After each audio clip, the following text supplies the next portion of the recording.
Pat, fairly disappointing result today, but how does that set up for the one-day series for you guys?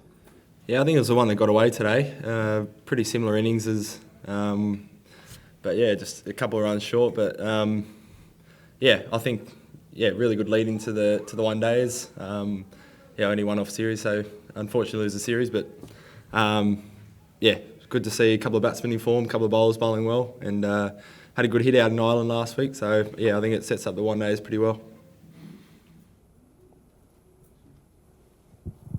Pat, you were bowling with some real pace today. Was there anything different from Ireland, or has that been building as you prepare for the one days?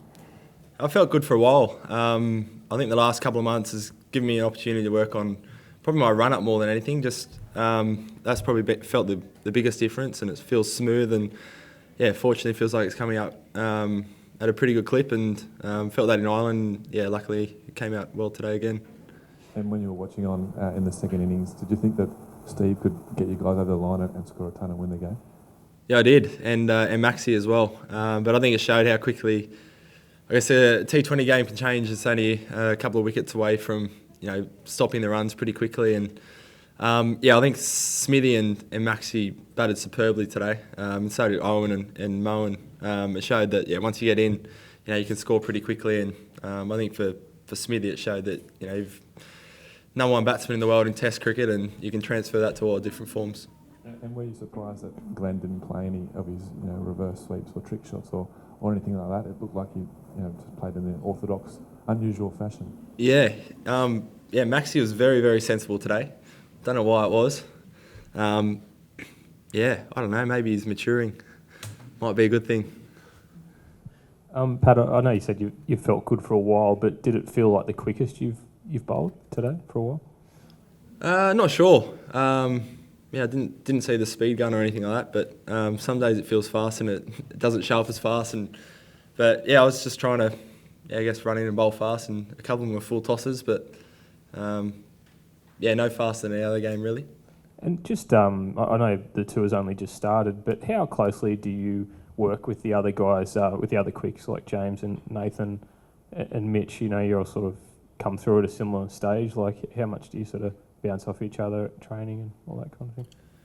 Yeah, I think for me, having the number one bowler in the world, Mitchell Stark's pretty good to talk to, especially his Yorkers. He's probably one of the best in the world. So talk to him a little bit about that. But I think it's good that on the field, we all talk probably more than at training and see the game differently and give some ideas while we're in the middle of the field. That's probably the biggest help. Pat, I think in that first over, when you had Roy and particularly Hales, looked like they were struggling to sort of pick up your pace. Are there times when you've got your rhythm going that you feel that even some of the elite batsmen in the world can't quite pick up how fast you are? It's sometimes, I'm not sure really. It's not often you bowl 3 full tosses and they don't get hit for boundaries, so that was pleasing. I think against when you're feeling quick and the ball's coming out quick, it's certainly tough for batsmen starting more than anything else. So, especially in T20s, if you can, the first couple of overs, if you can, try and bowl quick and make them get off will make it hard for them to get off a good starts better. But I was just trying to bowl quick. Has there been much discussion yet among the team about how the tactics are going to change and how you expect the flow of one day is going to change with the new rules? Now, I know you've already played Ireland, but now that you're playing England too.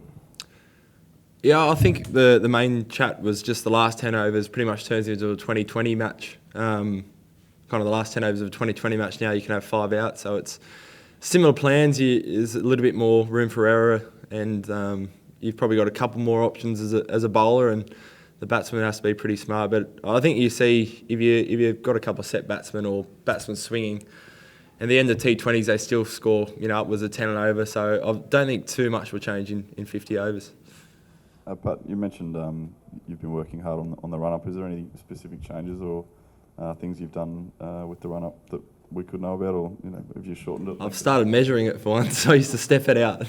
I think some games from one end it would be a metre in front of someone, and down the other end it would be a metre behind.